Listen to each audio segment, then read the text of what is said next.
ideas come from everywhere.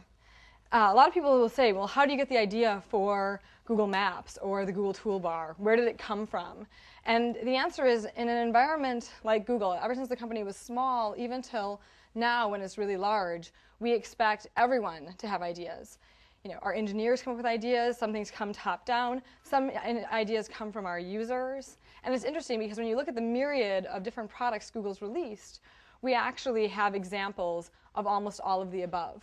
Google Maps, the idea for that actually came from an acquisition. We found these 4 engineers in Australia who were just amazingly good at building mapping interfaces, and combined them with a bunch of JavaScript experts at Google and said, okay, let's take their ideas around how you navigate maps, place them on the web using JavaScript, and ultimately build this really great application. So, ideas really do come from all kinds of different inspirations. There's other things that we do that are very strategic and top-down. When we looked at, say, something like Google Desktop, we thought, for a lot of strategic reasons, we need to have a deeper, more meaningful relationship with our users. What functionality could we provide them that they'll want to have on their computer and that will allow them to access Google really easily all the time? So sometimes it comes from an overall strategy or a strategic concern. Sometimes it comes from an acquisition that we're doing. And sometimes it just comes from someone wanting to solve a problem that they feel we could solve better. Google News is a great example of that.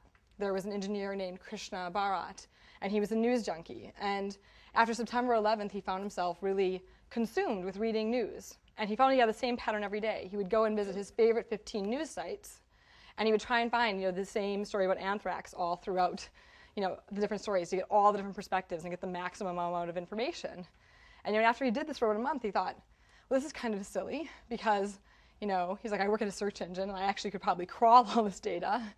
And I could also, he's actually an expert in artificial intelligence, and he thought, I could cluster things. So he built this little script that crawled his favorite 15 news sites, gathered up all the news, and then clustered it. So it would actually group the stories he wanted to read together.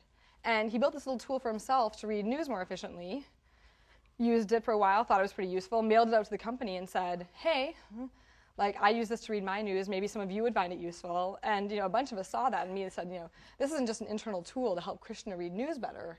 This is something that could help a lot of people read news better, and we should take it up to the next level so it's not just a plain white page with lots of blue links, but actually looks more like a news experience and make it available to our users. So there's a myriad of different places that ideas come from, and what you really want to do is set up a system where people can feel like they can contribute to those ideas and that the best ideas rise to the top in sort of a Darwinistic way by proof of concept, a powerful prototype, by demonstrating that it's going to fill a really important user need, so on and so forth.